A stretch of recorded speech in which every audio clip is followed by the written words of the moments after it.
Soul and 3 the legend of dragon king के इस episode की शुरुआत में हम देखते हैं कि ज़ेनुआ जो है थोड़ी हैरानी के साथ कहता है कि क्या टांगुलिन इसे तुरंत ही डाइजेस्ट कर रहा है। और वैसे तो आमतौर पर रवि श्रिम्प को पूरा साल लगता है ना डाइजेस्ट करने में। तो इस पर ये शेफ भी कहता है कि ये तो मुझे भी मालूम नहीं है और वैसे भी वो तुम ही हो जो कि इस लिटिल मॉन्स्टर को यहाँ पे लेके आया है। तो इस पर ज़ेन जो होता है कहता है कि अरे हाँ, ये तो सच में एक लिटिल मॉन्स्टर है और होगा क्यों नहीं, वैसे भी ये शेरक एकेडमी से जो है। और जैसे ये शेफ शेरक एकेडमी सुनता है तो चौंक जाता है और एक तरीके से इसको गुस्सा आने लगता है और ये कहता है कि अगर ये चीज मुझे पहले मालूम होती तो मैंने इसे अपना श्रिम्प नहीं खिलाया होता। लेकिन फिर ये ना चाहते हुए भी इस बात को जाने देता है, जबकि सिर्फ टांगुलिन जो होता है खुश होता है और कहता है कि सीनियर आपका बहुत बहुत शुक्रिया, ये जो मील था ये सच में काफी ज्यादा डिलीशियस था। तो इस चीज को सुन के शेफ भी कहता है कि अगर तुम मुझे अपना मास्टर बनाना चाहते हो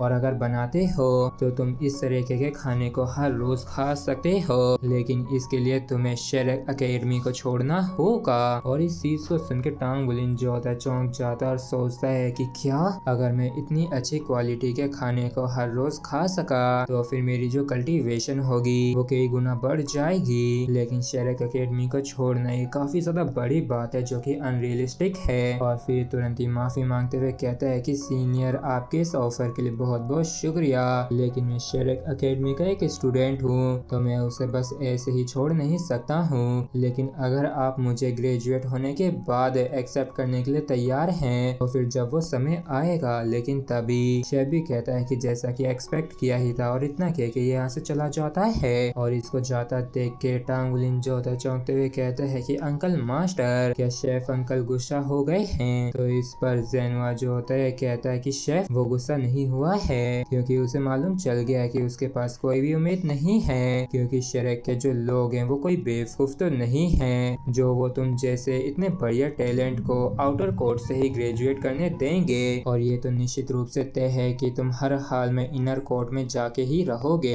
और वो अच्छे से जानता है कि उसके पास कोई भी चांस नहीं है, तो यहाँ पे रुकने का कोई भी मतलब नहीं था, इसलिए वो यहाँ से चला गया। तो टांगुलिन जो होता है पूछता है कि अंकल मास्टर आखिर वो शेफ अंकल कौन थे। तो ये ज़ेनुआ बताता है कि वो बस काफी एसेंट्रिक बंदा है और मैं ही एक लौता उसका फ्रेंड हूँ, मगर जो भी हो मुझे तो नहीं लगता है कि अब तुम दोबारा कभी उससे मिल पाओगे। लेकिन जो भी हो उसके शेरक एकेडमी के साथ बिल्कुल भी अच्छे रिलेशनशिप नहीं है और बेहतर यही होगा कि उससे तुम दोबारा ना मिलो। और तभी ये कि यहाँ पे टेलीपोर्टेशन हॉल को ओपन कर देता है और कहता है कि जिस अपोनेंट को मैंने तुम्हारे लिए अरेंज किया है वो इस स्पेशल डोर के दूसरे साइड है। तो इस चीज के लिए टांगुलिन जो होता है अंकल मास्टर का शुक्रिया अदा करता है। तो ज़ेन भी कहता है कि चलो ठीक है तुम अंदर जाओ, जिसके बाद ये दोनों ही पोर्टल से होते हुए दूसरी साइड आ जाते हैं जहाँ पे पहले से एक बंदा इनका इंतजार कर रहा था। और इसे देख के ज़ेन जो होता है बताता है कि ये जो बंदा है ये एसोसिएशन के गार्डियंस में से एक है जो कि ज़यिनलिंग है, और चलो तुम दोनों एक दूसरे का ख्याल रखना।